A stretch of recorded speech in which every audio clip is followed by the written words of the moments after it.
ইউনিভাৰ্চিটিৰ সন্মানীয় vice চেঞ্চেলৰ professor BL Ahuja ডাঙৰীয়াৰ লগত এক আলোচনাত আমি মিলিত হওঁ। নিখিল বড়ো ছাত্ৰ সন্থা কেন্দ্ৰীয় কমিটি, কোকৰাঝাৰ জিলা কমিটি, ইয়াত ইউনিভাৰ্চিটি ইউনিট কমিটি আৰু ইউনিভাৰ্চিটি ইউনিয়ন বডি।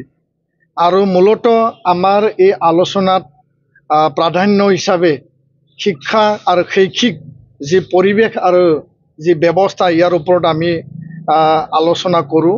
আমাৰ দাবী যে বড়োলেণ্ড ইউনিভাৰ্চিটি যি সময়মতে পৰীক্ষা পাতিব লাগে, সময়মতে ৰিজাল্ট ঘোষণা কৰিব লাগে আৰু কোনো পলম নোহোৱাকৈ এই যে পৰীক্ষা আৰু ৰিজাল্ট আৰু বাকী যিখিনি মাৰ্কশ্বিট দিয়াত কোনো যাতে পলম নহয় সেই দাবী আমি ৰাখিছোঁ।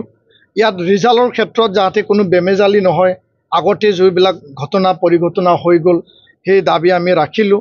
চিলেবাছ এনেকুৱাকৈ বনাব লাগে যাতে আমি ৰেফাৰেঞ্চ বুক আৰু টেক্সট বুক সহজে আমি পাব পাৰোঁ, সেই কথাটো আমি দাবী ৰাখিলোঁ। ইয়াত নতুন department, Hindi department, Bengali department আৰু নেপালী ডিপাৰ্টমেণ্টৰ লগতে professional course MSW, physical education, philosophy, sociology, mass communication and journalism, আন এই ডিপাৰ্টমেণ্টবিলাক ইয়াত মানে আৰম্ভ কৰিব লাগে, এইটো আমি দাবী ৰাখিছোঁ। টিচিং আৰু নন টিচিঙৰ ক্ষেত্ৰত 70% BTR অঞ্চলত লোকেল ইণ্টাৰেষ্টটো চাই পেলাই এপইণ্টমেণ্টৰ প্ৰক্ৰিয়া আগন্তুক দিনত সেইটো আগবঢ়াই নিব লাগে, সেই কথাটো আমি আলোচনা কৰিলোঁ।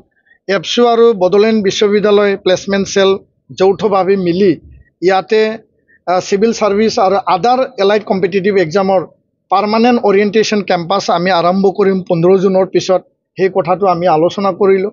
মূলতঃ বড়োলেণ্ড বিশ্ববিদ্যালয়ত যি মানে দশকজোৰা এটা ইয়াত যি পৰিৱেশ আছিল, যি এটা ইয়াত বিভিন্ন মানে বিশৃংখলতা, বিভিন্ন ইয়াত এলিগেশ্যন আছিল, সেইটো নাইকিয়া কৰি পেলাই নতুন ভাইচ চেঞ্চেলৰে টিম বড়োলেণ্ড ইউনিভাৰ্চিটি হিচাপে আগবঢ়াই লৈ যাই পেলাই ইয়াত আন্দোলনৰ বড়ো আন্দোলন, জাতীয় আন্দোলনৰ পিছত গঠন হোৱা বড়োলেণ্ড বিশ্ববিদ্যালয়ৰ যি এটা ভৱিষ্যত মানে এটা নীতি বা ভৱিষ্যত এটা ভিজন, ইয়াত ৰাইজৰ যি আকাংক্ষা, ছাত্ৰ ছাত্ৰীৰ যি সপোন, এইটো বাস্তৱত যাতে কৰিব পাৰে।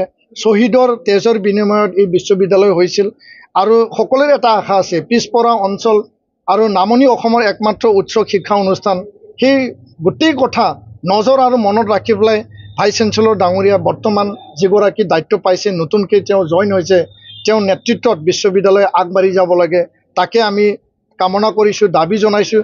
তেওঁ আমাক প্ৰতিশ্ৰুতি দিছে যে এপছুৰ যিখিনি দাবী, ছাত্ৰ ছাত্ৰীৰ স্বাৰ্থৰ কৰিবলগীয়া যিখিনি কাম আখৰে আখৰে পালন কৰা হ'ব, ৰূপায়ণ কৰা হ'ব আৰু সকলো কাম নিয়াৰিকৈ আগবঢ়াই নিয়া হ'ব, এই কথা তেওঁ আমাক প্ৰতিশ্ৰুতি দিছে।